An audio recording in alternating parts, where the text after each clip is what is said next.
Dr. Flynn, thank you so much for meeting with us today and talking to us about the history of AOMPT and your contributions. I'm going to ask you the first question, which is, when did you serve as president of AOMPT? From 2005 to 2008, I think it was. Okay. And why did you want to serve as president? You know, that's a great question. Probably the reason I did was much the reason most of us serve at AOMPT. It's just this contagious group of people that actually care passionately about our profession, and it was my turn to step up to the plate, I felt, and it was the right time to do that and to try to hopefully encourage and steer the AOMPT in a positive direction. What are the 3 accomplishments of which you are the most proud of from your role as president? Great question and difficult question. I think number one is I hoped that I got started this concept of really getting students involved that were in entry-level or professional level programs, getting them involved in AOMPT early on, and that AOMPT was bigger than just, you know, the fellowship and the higher farther down the line, but really it was a voice to get the young generation back in and to feed off their passion to move us forward. So I said that's probably number one.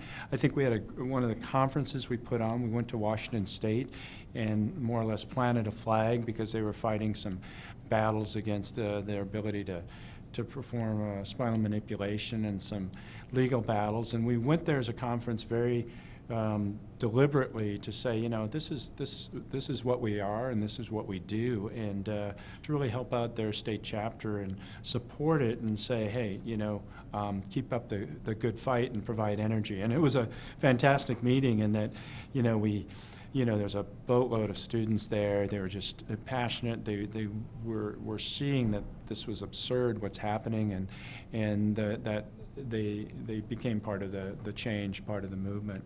And probably third, I guess I hope I stimulated confidence and passion in our members to really speak out more about what we were about and to be bigger than just our academy, and realize that our voice needs to be heard outside of this space of our conference, that our voice, we come together to nurture our passion and to kind of take solace in each other, but then go out and continue to fight the good fight to really spread the word that there's a better way forward when it comes to musculoskeletal pain. Thank you. What was the most challenging moment you had as president? Probably early on. I should have known this, but I wasn't quite ready for, you know, the idea of some those late night emails that seemed quite personal of how things were going, and we're passionate, so it's good. It wasn't that bad, but when you first take on some of those leadership roles, you're maybe not quite ready for some of the things that you didn't think would be a problem. So I think one of those was probably just a late night kind of trying to figure out a craft a response, and knowing that there's a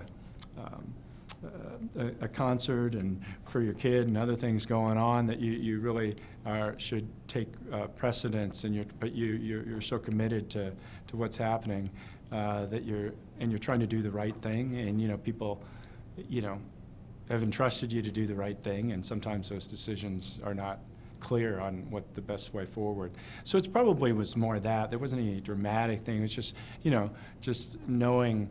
I respect so much people put themselves out there in leadership, and just it's the day in, day out that you're called to serve, and you need to step up. What are your thoughts on the relationship between AOMPT and IFOMPT? What is the value? I would say that actually, interestingly, I think that because there's such differences geographically within our own country, and there's such differences from country to country, that really the national body has the role of really trying to create direction and parameters for excellence within the country. And I think the international body, really their role, in my opinion, is one of leading the world's through connecting people together and through connecting researchers and coming together as a worldwide group to share ideas at the conferences, but throughout the year. So I do think sometimes that we get misguided that, that there is international standards of IFOMT, and we kind of lose way as if that's, the direction or that's what we follow. And that's just, I would argue that that's not international bodies. It's so difficult, given all the regulatory requirements of any nation, to even remotely think that we can dive that far down into a profession such as physical therapy and a subspecialty within and direct exactly what that looks like from a curricular perspective, from a delivery perspective, et cetera. So in that regard, I think we need to be very, very careful. And I'm an internationalist. My son lives overseas. My wife's from overseas. I love the world. I love to travel.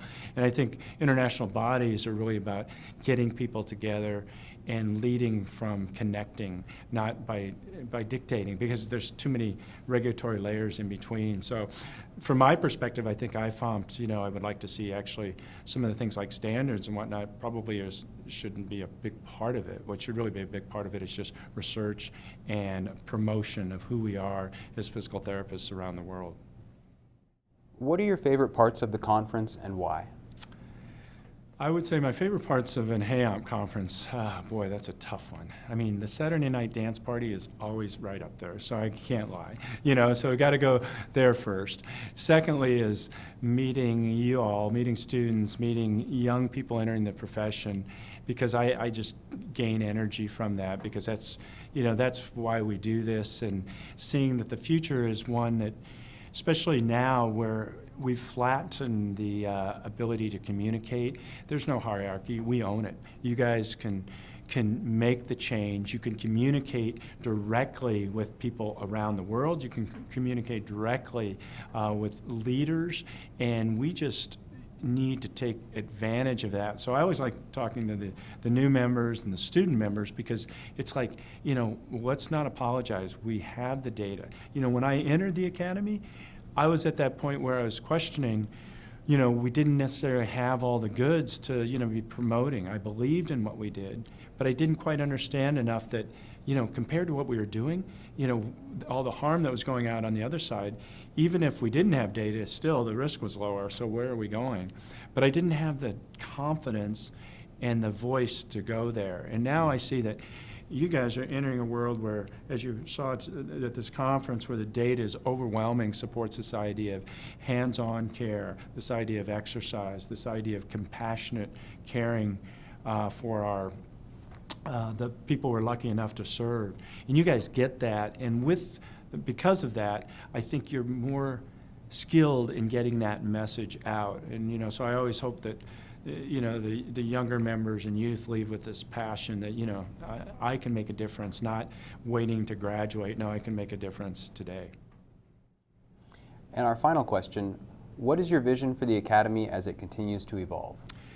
That's a tough question, because things are changing, and you really think of our name, and our name is it's a bit limiting. It's not limiting in its physical therapists is in the name, which is wonderful, and that needs to be in there. But we're more than just manual physical therapists. I mean, we're really musculoskeletal. We're counselors. We're guiders, and frankly, now we're moving into really we talk about holistic care for you, and that the what you're putting in your body is harming you, and so we've kind of outgrown our name, and yet we have a brand. And how do you move forward when your name is getting more recognition, and to take it to that next level, when ultimately our name is not about us, it's about what society can see. And so that I think is one of the big challenges as going forward. How we're going to have some frank discussions and conversations about how we leverage that going forward. Well, thank you, Dr. Flynn, for speaking with us. Is there any final comment you'd like to make? I can't leave without saying, stay passionate and be the change. Well, thank you so much. We really appreciate it. All right, thank you. That was great.